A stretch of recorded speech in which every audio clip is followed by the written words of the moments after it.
Sumainyo ang Panginoon. At sumayo rin. Ang mabuting balita ng Panginoon ayon kay San Mateo. Papuri sa iyo, Panginoon.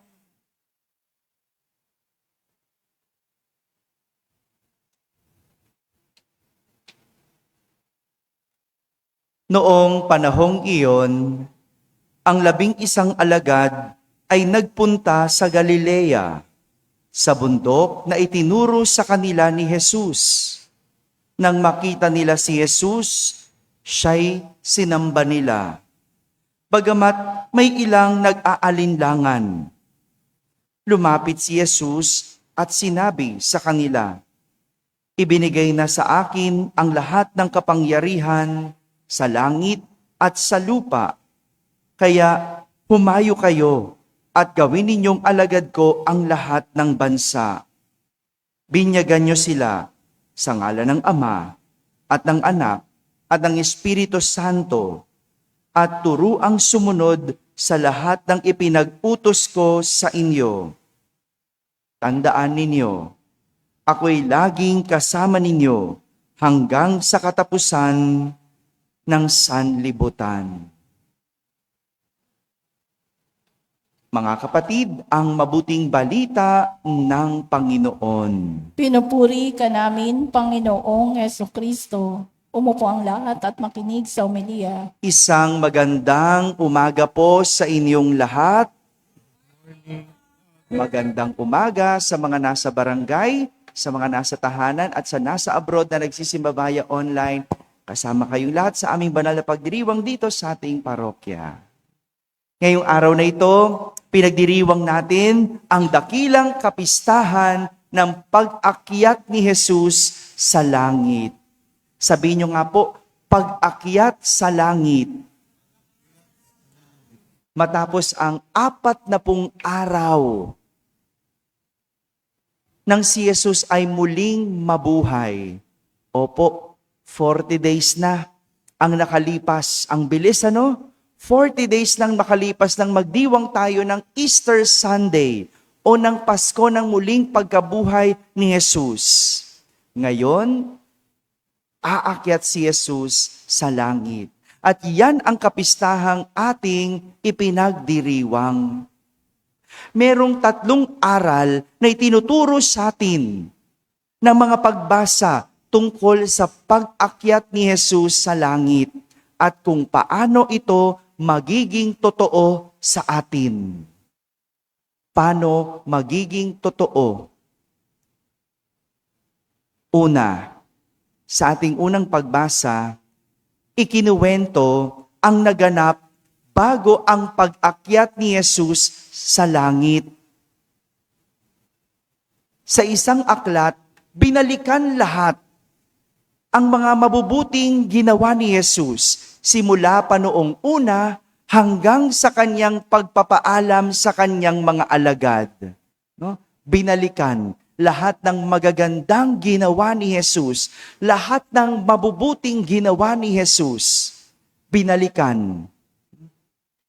Sa makabagong panahon, ang tawag natin dito, yung aklat kung saan nakasulat lahat ng mabubuting ginawa ng tao, ang tawag natin doon ay biography. No? Nakarinig nyo na po ba yun? Yung biography, di ba yun yung aklat noong tao na yon na nagkukwento ng kanyang mga mabubuting ginawa, ng kanyang legacy, ika nga. Di ba? Yun yung biography. At yun yung nangyari.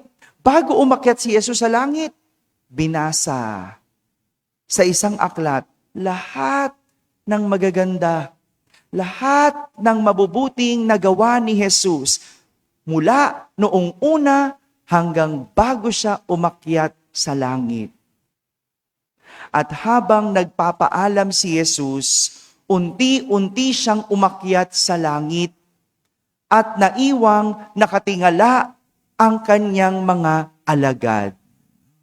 Ang ganda siguro nung gano'n, ano? Yung bago matapos ang ating buhay dito sa mundo, no, merong magsasalita tungkol sa atin, sa lahat ng ating mga nagawa sa mundo. Di ba ginagawa natin yon? No? Kailan natin ginagawa yon? Kapag merong patay. Anong tawag natin doon? Eulogy, di ba? Anong sinasabi sa eulogy? Yung bang mga utang mo? Di ba? Hindi naman. Anong sinasabi sa eulogy? Yung nagawa mong masama? Di ba hindi? Anong sinasabi doon? Yung mga mabubuti, binabalikan lahat. Sinasariwa. Di ba? At maganda rin tignan, no? Kung tayo'y aalis na dito sa mundo, ano kayang mababalikan tungkol sa atin? No? Hello? Napapaisip po ba kayo? Nakakahiya yung nawala ka, wala na ring nasabi tungkol sa'yo. Pero mas nakakahiya yung nawala ka, ang sasabihin, "Ay, salamat, wala na siya." No? Ay, mas nakakahiya yun. No? Mas nakakahiya yun. Ha? Kaya maganda, no? Mag-ipon na ng magagandang ginawa. No? Gumawa na ng magagandang bagay na pwedeng balikan pag tayo'y nawala. No? Yun ang maganda dun eh. No? Bago inakyat si Jesus sa langit, si Jesus, binalikan lahat ng kanyang magagandang ginawa. At saka siya umakyat sa langit at iniwan ang mga alagad na nakatingala sa kanya. Sadyang mahirap magpaalam sa isang taong naging mabuti simula noon hanggang huli. Di ba? Ang hirap magpaalam sa taong ganon. Yung nakasanayan mo na laging andyan, naging mabuti sa'yo, tapos isang araw mawawala. Mahirap tanggapin yung paglisan ng taong minamahal mo at kinasanayan mo na makasama ng matagal. Ganito ang naramdaman ng mga alagad ni Jesus. Kumbaga, inidolo nila si Jesus. Sinundan nila si Jesus. Sila'y mga alagad kasi binigay nila ang kanilang buhay kay Jesus. Dahil maganda naman ang nagawa ni Jesus.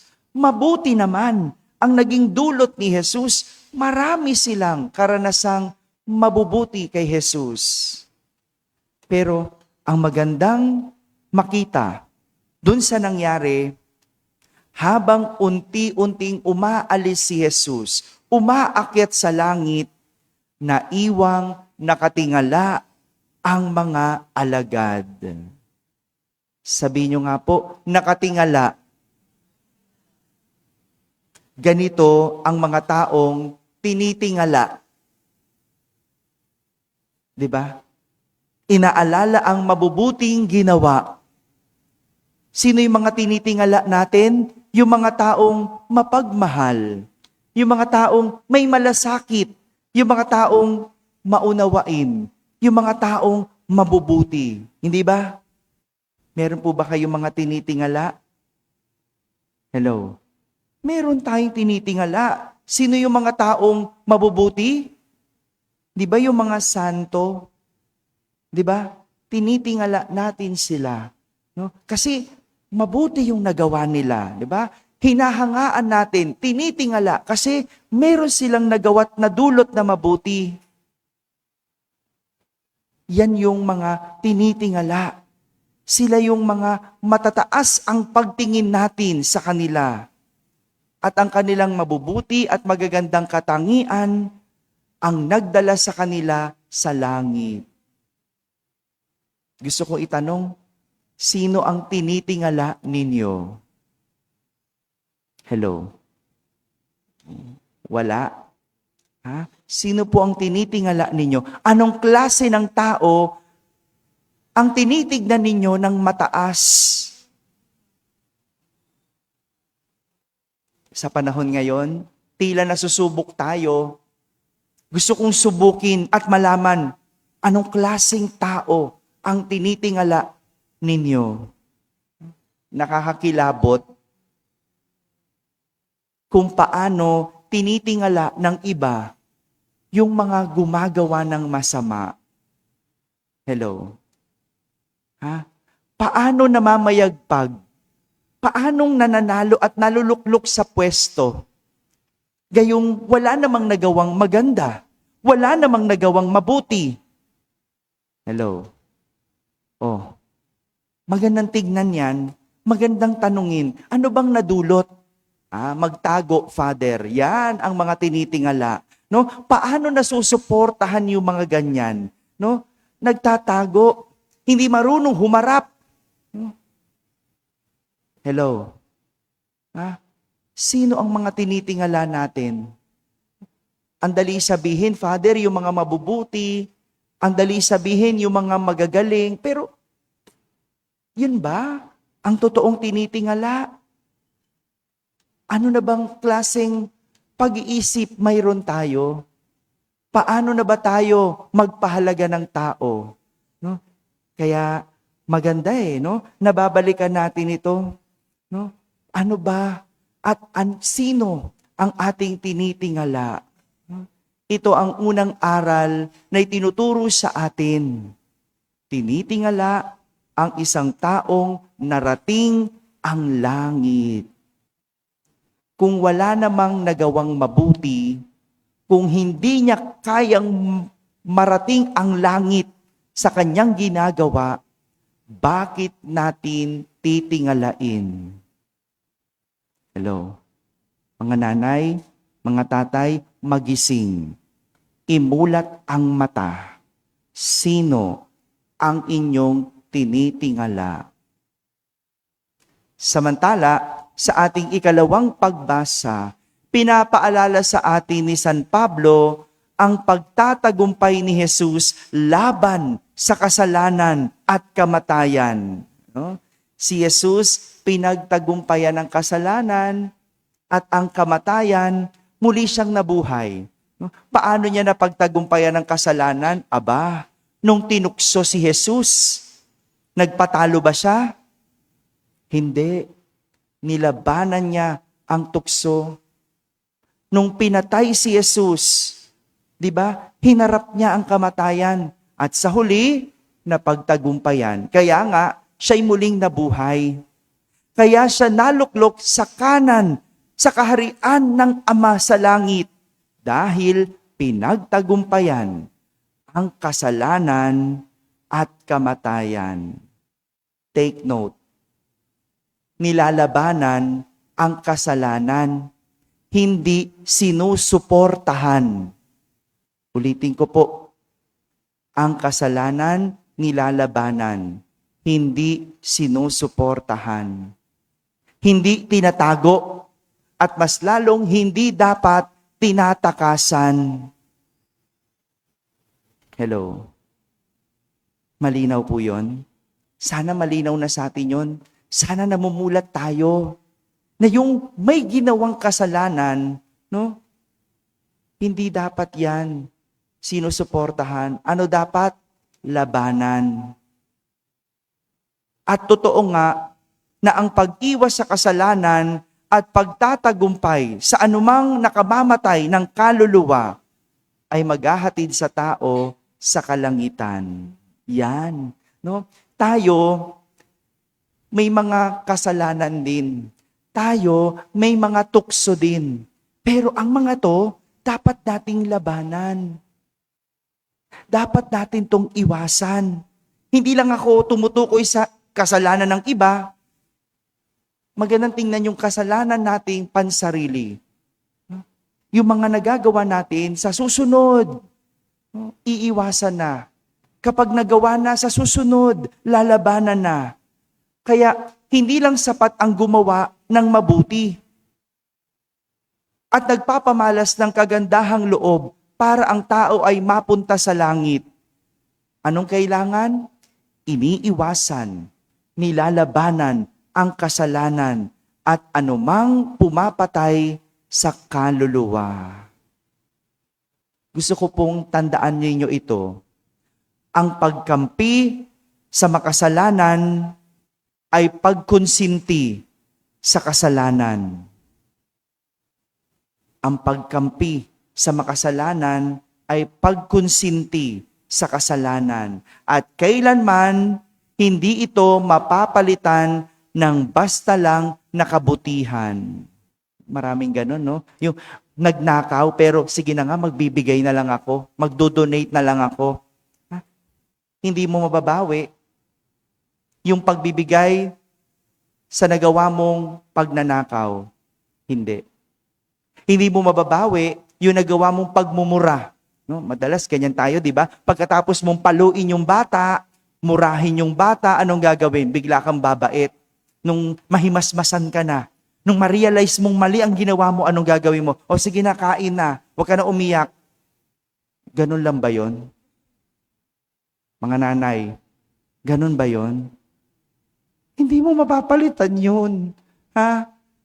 Minura mo eh. Pinalo mo, tapos ganun, kakain na lang tayo, babawi ka ng ganun. Hindi. Anong dapat?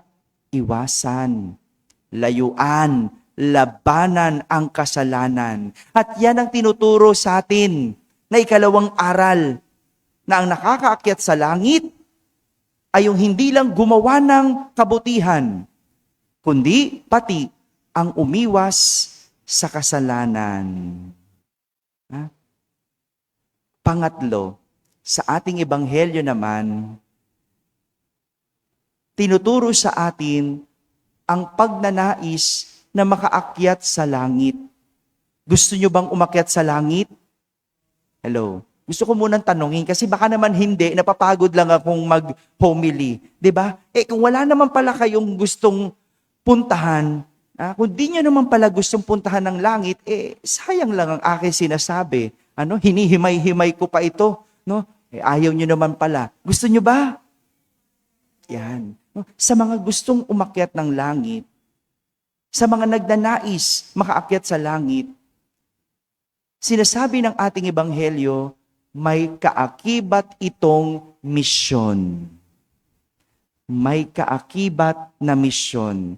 At ito ang turuan ang lahat ng tao na sundin ang utos ng Diyos. Yan ang ating misyon. Ipakilala ang Diyos. Sundin ang utos ng Diyos. Isabuhay ang utos ng Diyos. At ganito ang nangyayari nang pumunta ang 11 alagad ni Jesus sa isang bundok sa Galilea. Bago umakyat si Jesus, ibinilin niya sa kanila na humayo sila at gawing alagad ang lahat ng bansa. Para sa mga alagad ni Jesus, ang langit ay hindi destinasyon ng buhay, kundi isang misyon sa buhay. Yung iba, di ba? Papakabait na tayo para pumunta tayo sa langit. Ay, hindi yan destinasyon. Ito ay isang misyon. Sasabihin mo, magpapakabait na ako kasi gusto kong makapunta sa langit. No? Magpapakabait na ako kasi gusto ko ang langit. Kaya maraming gusto makarating ng langit, pero kakaunti ang nakakaunawa na ito ay isang misyon. Kaya para marating ang langit, dapat gawin itong misyon sa buhay. Biruan nga natin ngayon hindi ba? Nararanasan natin ng napakainit na panahon. Tama ba? Mainit po ba sa inyo? No, 'di ba napakainit, no? Sabi nga, no, biruan, no, practice lang 'yan. Kaya magpakabait na. Practice 'yan. Kung ngayon naiinitan ka, ay sa impyerno mas mainit. Kung ikaw nagrereklamo ka ngayon, ang init, no? Ay, wala pa 'yan sa kalingkingan ng init sa impyerno. Kaya gawing misyon para tayo ay makasama ni Jesus sa langit. At walang ibang dahilan, walang ibang paraan, kundi ang sundin ang utos ng Diyos. Ipakilala ang Diyos. Mga kapatid, 3 aral ang tinuturo sa atin. Tulad ni Jesus, tayo rin ay makakaakyat ng langit. Una, mataas ang tingin sa mga nagsusumikap na makaabot sa langit. No? Kaya yung mga tinitingala natin, tignan mabuti. Dapat ba talagang tingalain?